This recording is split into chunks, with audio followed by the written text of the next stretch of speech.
जब अधर्म ने पूरी धरती को घेर लिया था और रावण अपने आप को अजेय मान बैठा था, तब देवताओं ने भयभीत होकर एक ऐसी योजना बनाई जिससे प्रभु हनुमान जी का जन्म होता है। ये उस समय की बात है जब पृथ्वी पर अधर्म बढ़ रहा था। लंका का राजा रावण अपने अहंकार और अपार बल के नशे में चूर होकर देवताओं, ऋषियों और मानवों पर अत्याचार करके उन्हें पीड़ा दे रहा था। ब्रह्मा से मिले वरदानों ने उसे इतना घमंडी बना दिया था कि वो स्वयं को अजेय मान बैठा था। हर ओर त्राही त्राही मची हुई थी। देवता असहाय होकर सोचने लगे, आखिर ऐसा कौन होगा जो रावण के इस घमंड को तोड़ सके और भगवान राम के कार्य में सहायक बन सके। तभी देवताओं ने एक ऐसे महावीर के जन्म की योजना बनाई जिसमें बल हो, बुद्धि हो, भक्ति हो और सेवा हो, चारों का अद्भुत संगम। ये केवल एक योद्धा नहीं बल्कि भगवान का परम भक्त भी हो।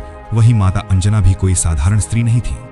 वे अपने पूर्व जन्म में एक अप्सरा थी जिनका नाम पुंजिकस्थला था। एक बार ऋषि दुर्वासा के क्रोध से उन्हें श्राप मिला कि वे पृथ्वी पर वानर रूप में जन्म लेंगी। श्राप देते समय ऋषि ने यह भी कहा कि जब तुम भगवान के अंश से एक पुत्र को जन्म दोगी तभी ये श्राप समाप्त हो जाएगा। श्राप स्वीकार कर पुंजिकस्थला पृथ्वी पर आई और अंजना के रूप में जन्म लिया। उन्होंने केसरी नाम के एक पराक्रमी वानर राजा से विवाह किया और ऋष्यमुख पर्वत के निकट रहने लगी। अंजना अत्यंत पतिव्रता और भक्त थी। वे जानती थी कि उनका जीवन किसी विशेष उद्देश्य के लिए हुआ है। संतान की प्राप्ति और श्राप मुक्ति के लिए उन्होंने भगवान शिव की कठोर तपस्या आरंभ की। वर्षों तक उन्होंने केवल फल, जल और वायु पर अपना जीवन बिताया। कभी धूप, कभी वर्षा, कभी शीत, पर उनका तप नहीं टूटा। उनकी तपस्या इतनी प्रचंड थी कि उसकी गूंज कैलाश पर्वत तक पहुंच गई। अंततः भगवान शिव प्रसन्न हुए और अंजना के समक्ष प्रकट होकर बोले, हे देवी, तुम्हारी तपस्या सफल हो गई। मैं स्वयं तुम्हारे पुत्र रूप में अवतार लूंगा। ये सुनते ही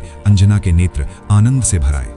उन्हें ज्ञात हो गया था उनका जीवन अब सार्थक होने जा रहा है। उसी समय देवताओं ने वायुदेव से भी प्रार्थना की कि वे इस दिव्य जन्म में अपना अंश प्रदान करें, क्योंकि आने वाला योद्धा असाधारण बलशाली होना चाहिए। वायुदेव ने यह स्वीकार किया। उन्होंने निश्चय किया कि वे उस बालक को अपना प्राण, अपनी गति और अपनी शक्ति तीनों देंगे। इसी कारण हनुमान को आगे चलकर पवन पुत्र, मारुति और वायुनंदन भी कहा गया। उसी समय अयोध्या में राजा दशरथ द्वारा पुत्र कामेष्ठी यज्ञ किया जा रहा था। यज्ञ से प्राप्त दिव्य पायस जब रानियों में बांटा जा रहा था, तभी वायुदेव ने उस पायस का एक अंश अदृश्य रूप से उठाया और अंजना तक पहुंचा दिया। अंजना ने उस दिव्य पायस का सेवन किया और उसी क्षण उनके गर्भ में एक अद्भुत तेज उत्पन्न हुआ। देवताओं ने आकाश से पुष्प वर्षा की, ऋषियों ने मंत्रोच्चार किया। कुछ समय बाद चैत्र शुक्ल पूर्णिमा के दिन सूर्योदय के समय अंजना ने एक तेजस्वी पुत्र को जन्म दिया। बालक के शरीर से दिव्य आभा निकल रही थी। उसका मुख वानर का था, पर नेत्रों में अपार बुद्धि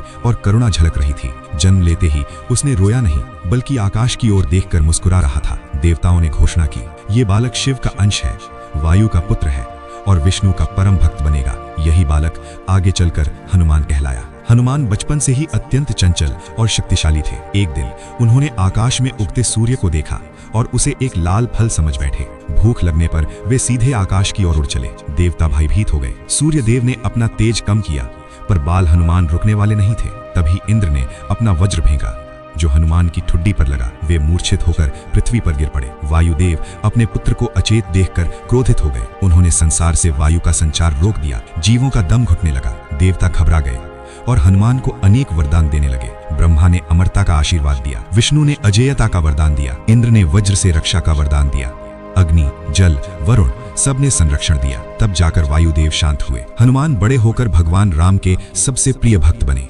उन्होंने लंका दहन किया, संजीवनी लाई और राम कथा के सबसे बड़े स्तंभ बने।